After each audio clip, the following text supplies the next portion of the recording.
House Republicans' long-awaited chance to grill an FBI agent who has become a right-wing boogeyman in their efforts to support President Donald Trump's baseless claims of a deep state conspiracy against his presidency was quickly revealed to be a partisan sideshow on Thursday.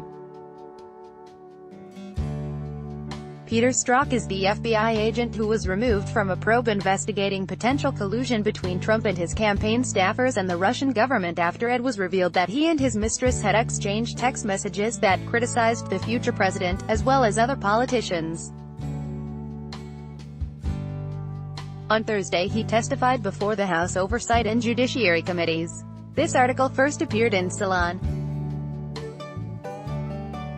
While Republicans tried hard to shame him, and by extension discredit the FBI investigation into the president, Strzok fought back with fiery expressions of righteous indignation.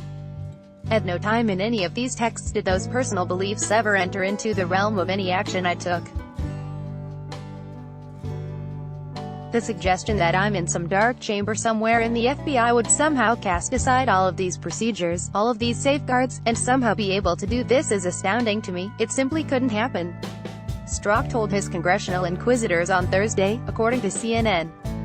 This was a perfectly logical thing to say. It has never been assumed that FBI agents would not have political opinions, or would never share those opinions with other people.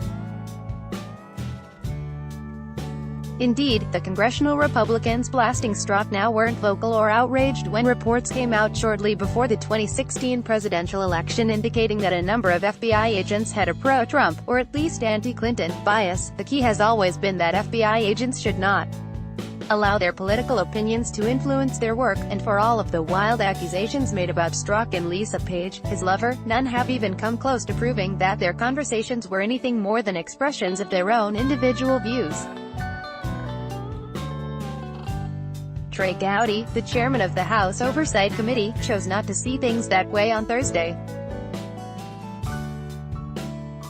The moment special counsel Bob Mueller found out about Peter Strzok's texts and emails, he kicked him off of the investigation, Gowdy declared. But that was a year and a half too late. The texts and emails may have been discovered in May of 2017, but the bias existed and was manifest a year and a half before that. All the way back to late 2015 and early 2016. So it wasn't the discovery of texts that got him fired, it was the bias manifest in those texts that made him unfit to objectively and dispassionately investigate. Nor did the partisan grandstanding stop with Gowdy's statement. It reached its nadir when Bob Goodlatte, chairman of the House Judiciary Committee, threatened to hold Strzok in contempt for not answering a question about the number of witnesses questioned during the early days of the Trump-Russia probe. Even though Strzok pointed out that he had been advised by the FBI's legal counsel to not answer questions about ongoing investigations, Goodlatte continued to press the FBI agent, prompting loud objections from Democrats like Rep.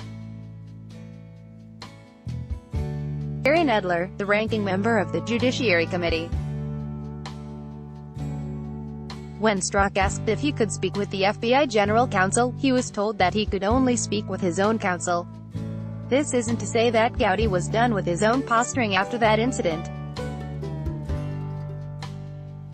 When Strzok objected to Gowdy misrepresenting observations that had been previously stated during the hearing about why Mueller removed Strzok from the investigations, with Strzok reiterating that it was not because he was biased but rather because Mueller didn't want the perception of bias to exist because of his texts, Gowdy used blue language to shoot Strzok down.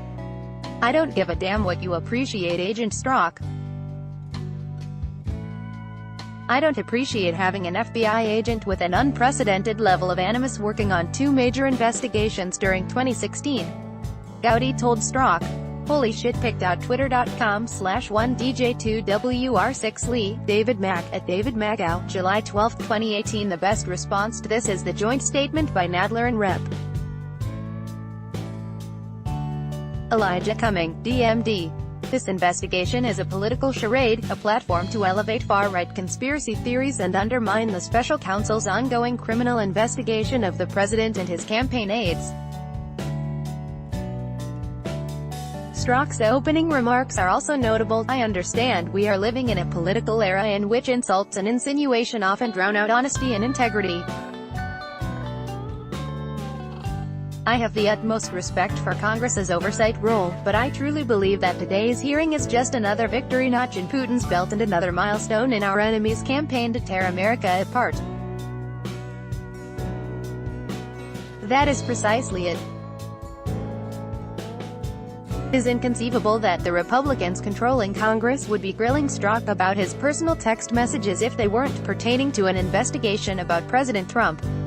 Indeed, even if he had exchanged personal text messages that were insulting about a completely different, non-political figure who happened to be in some way connected to an ongoing investigation, it is dubious to say the least that these congressional Republicans would care. The reason they are outraged now, and the reason Strzok and Page are being vilified by right-wing media, is because the Republican Party appears terrified that the investigations will uncover something damning about Trump. Already a wealth of evidence exists that circumstantially suggests the president has been compromised by Russia, and much of it strongly suggests that collusion between his campaign and the Russian government occurred. Remember that June 2016 Trump Tower meeting. If Mueller concludes his investigation by saying that Trump did nothing wrong, the same Republicans trying to discredit him now will instantly forget about Strzok and Page and all of the other conspiracy theories they've cooked up, and will embrace Mueller's investigation as total vindication.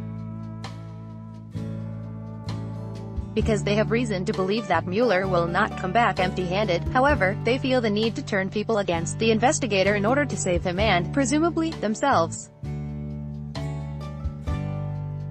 Hence the travesty of the Strzok hearing today, and why his righteous indignation was both appreciated and appropriate.